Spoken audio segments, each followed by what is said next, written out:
Hi kitchen friends! Welcome to Jules Flavor Bliss. And in today's episode, I'll be sharing with you a Filipino classic sponge cake. And that is mamon. And I would share with you my recipe on how to make it soft, fluffy, and light. And very easy to follow instructions. Just watch closely. So come on, let's start baking. And the very first thing to do is to prepare the ingredients. The very first thing to do is to sift the flour. We need to sift the flour at least 2 or thrice. Why? In this kind of cake, chiffon or sponge, we need to sift the flour to incorporate air. And by means of sifting it for several times, you are aerating the flour. And at the same time, it will be free from any lumps. And together with the flour, we also sift baking powder and the salt. And we mix them well.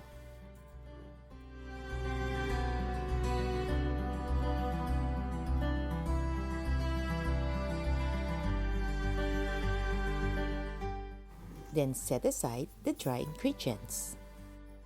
Now we prepare the wet mixture by incorporating sugar, eggs, and blending them well.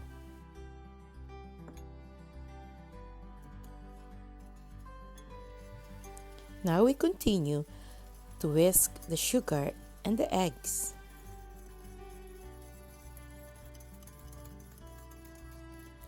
Until they become fluffy and pale yellow in appearance. Add also the vanilla.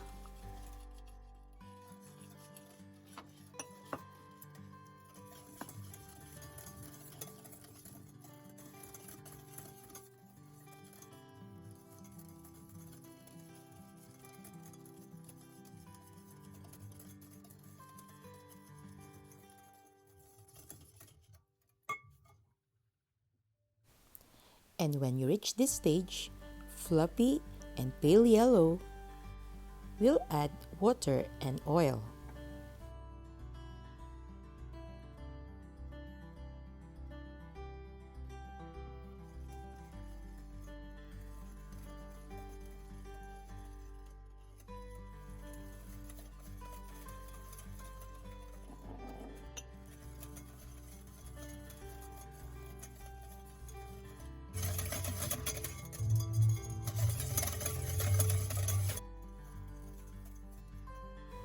Then we'll set it aside.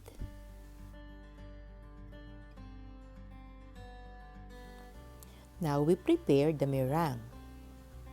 Just make sure your beater and the bowl is super clean, free from any grease or egg yolks, or else you can never inflate your egg whites. And together with the egg whites, we also add cream of tartar, or if you don't have any cream of tartar, you could substitute it with vinegar or a little lemon juice. Because of the acidity coming from the cream of tartar or the lemon juice or vinegar, it will strengthen the structure of your egg whites.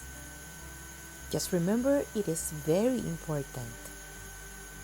And we are now adding the sugar gradually. And why gradually? It will help the egg whites to melt the sugar well.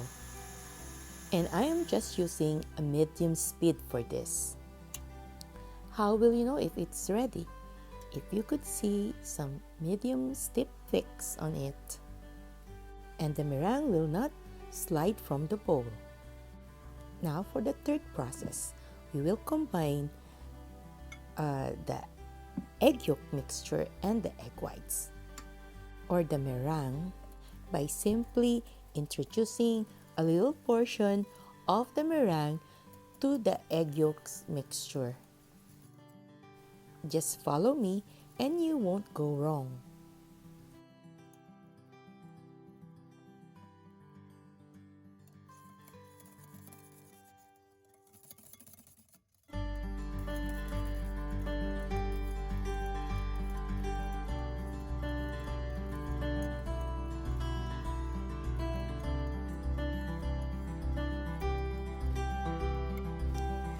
Again, add some more meringue.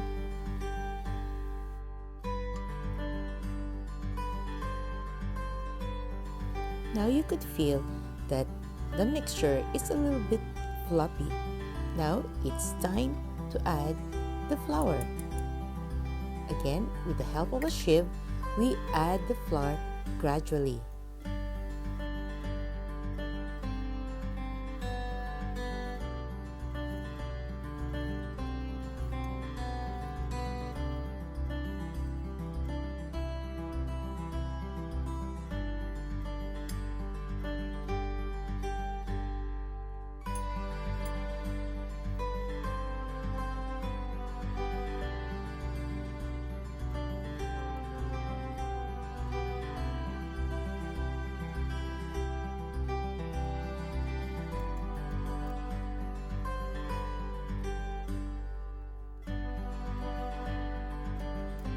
And at this point, we know that all our ingredients are well blended. Now, we use a spatula for the folding method.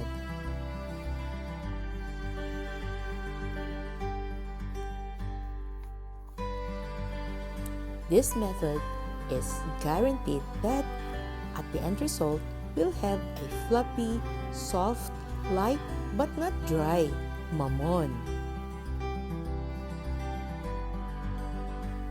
Now, our butter is ready.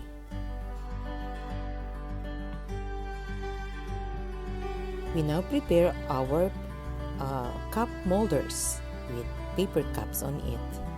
And we'll fill each molders with our butter. And of course, with the help of an ice cream scooper.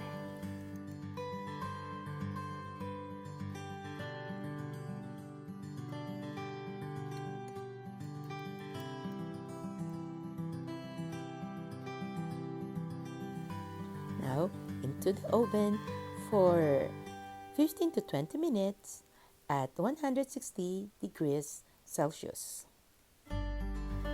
Jaran! So, this is our finished product.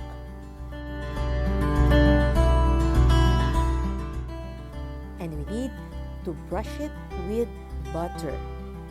By brushing it with butter while it's still hot, it will give a deep buttery flavor into our mamon, and it will give also a very soft texture to them.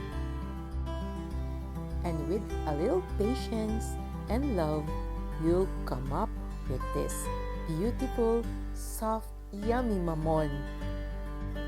I do hope I have given you a little inspiration on how to make this floppiest, easiest mamon. If you want more recipes like this, simple, easy, and yummy, please don't forget to subscribe and catch me every Wednesday for a new video.